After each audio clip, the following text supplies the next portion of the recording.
Something really important about Uchucklesaht is that we're a modern treaty nation. So we're one of the signatories to the Manolth Treaty, which was signed in 2011. One of the important things that it does is it sets aside treaty settlement land, and so Uchucklesaht has approximately 3,000 hectares of treaty settlement land. We no longer have reserves or land where Uchucklesaht citizens live that's owned by and administered by the federal government. Our previous reserve is now part of our treaty settlement land, where we have more of the rule-making authority and can sort of do what we want to do in the way that we want to do it with a lot more freedom. Where is Uchucklesaht, I should also say? So what we're looking at on the right-hand side there is west coast of Vancouver Island. The top right-hand corner, you can see Port Alberni. Many Uchucklesaht citizens live in Port Alberni or around Port Alberni, but our treaty settlement land is the lands here that you see in the sort of tan color. So down Alberni Inlet and near Barkley Sound, very remote. There's no power connection anywhere there, so we're also on a microgrid. And we can reach the treaty settlement land by logging roads, but usually what we'll do is we'll take our boats from Port Alberni to get onto the TSL. The Athletes Village is the one village in the treaty settlement land where that's a Uchucklesaht village. It's been a fishing village since time immemorial. It's at a really amazing place where Uchucklesaht Lake flows into Uchucklesaht Inlet, and there's a very small stretch of maybe only a few hundred meters of creek between there, and it has very little increase in height. And so salmon are able to just go through that little stretch, and then they're in this 40-kilometer long lake that allows them to get into much further into the island. And so huge runs of salmon historically in this place, and it would have been, and it still is, such an important place for salmon fishing on the west coast of Vancouver Island. The population of the village has fluctuated quite a lot historically. It went down to only one household for a short time, but now there's been a really huge renewal of demand for people to move back onto the land, especially since treaty. All of the homes have been torn down, and then we've built 12 new homes. And a 13-plex building we've completely renovated, and we've built a wellness center, which is like a community center in the community. So all of our homes and buildings are new, and more people are moving back to the community, and we're growing it really rapidly.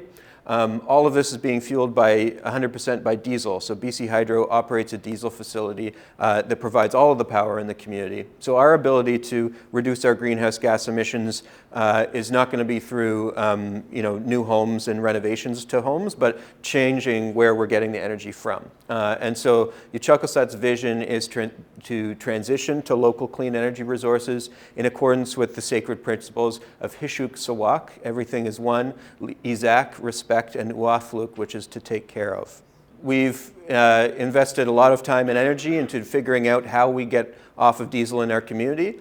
The first thing that we investigated a few years ago was a run-of-river hydropower project opportunity on something called a creek called Uchuck Creek. This would involve damming a small lake and then using that for power. And we thought that we would be able to get 100% of the village energy needs as we grow as a village. And we did a whole bunch of environmental studies and community engagement and engineering around that, but ultimately decided that it wasn't the right project for the community because of the environmental impacts that would be felt on the creek itself and also the cost of the project. And so we pivoted and we looked at some other opportunities, and we decided to look at how we can use more than one energy source instead of a single one. And now what we're doing is investigating a ground-mounted solar project and a smaller run-of-river hydro project. And I think it's a really interesting project for us on the west coast of Vancouver Island, where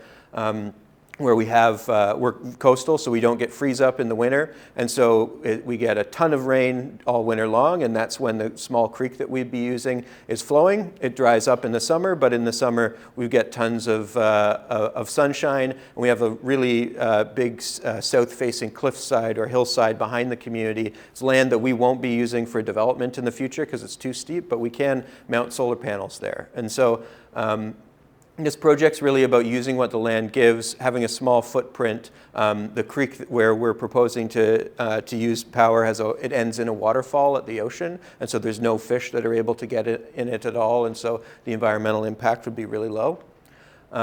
And if we have a village that's 3 times the size that it is right now, we can get to 90% plus reduction in diesel. And so what you see here is just the diesel basically is in red, and then this is the sort of these complementary energy sources of solar, hydro, and battery making up the difference. And so we're really excited about doing this project, and it also being a model for other communities that have a similar sort of climate circumstance to us, where there's a lot of rain and streams that are flowing in the winter, and a lot of sun in the summer. What does it mean for Uchucklesaht in terms of sort of financial stuff and big picture? So we spent about $1.8 million on all of the investigations and work to date across investigating these 3 projects. It's been 100% grant funded through a variety of different funders, including NRT through the BC ICEI program. We have a capital cost of building the entire system. That'll be around $30 million, about 70% of that has been raised. The first step we're going to do is build the solar component of the project, which has a lot more sort of potential for profit for the nation. So we're going to build the solar project, sell that power to BC Hydro, and then they'll distribute it on the grid. And we're estimating that it'll be a project that'll be worth to Uchucklesaht about $7 million over the 20-year term of the project. And a lot of that will be profit. There's really low operational costs. And so this will be an initiative that'll bring $5 million plus to Uchucklesaht to reinvest in building more homes, and more of that sort of the direction we're going, with more people moving onto treaty settlement lands, providing the things that people need to live in Athletes. And we also have been using the CEDAR program to help pay for some of the upgrades to our grid that are necessary for integrating all of these different renewable energy sources. So there's something like a $15 to $20 million investment in our grid that's going to be required for that to happen. There's a large battery system that needs to go in. We're trying to move our diesel plant from the middle of the community to somewhere though it's not waking people up at night. And so there's a huge amount of investment that's on BC Hydro to get there, and we're using our CEDAR allocation to chip into that, which is something that other funders weren't willing to let us do. And so it's really helpful for our ability to unlock that larger investment from BC Hydro. And then another thing that this project has done is just created more opportunities for us to do energy planning in general, for getting funding for staff, using some of the funding that we're getting for having more people on staff that are contributing to this project, but then also other things that we're doing. And then long term, when we have these projects built and we're managing these assets, it's an important step towards self-sufficiency, progress towards us managing our own utilities, which are really sort of fundamental to self-sufficiency in the treaty settlement lands. So this building you see here is the wellness center that we built in Athletes. The sort of shape of it is meant to be the wings of the Thunderbird. So we used some of our CEDAR allocation to put a solar and batteries in the basement of the buildings, about 5 Tesla Powerwalls worth, as well as a level 2 vehicle charger, and it provides about 50% of the power that new building requires. And so that's already a big diesel offset in the meantime before we get our bigger projects running.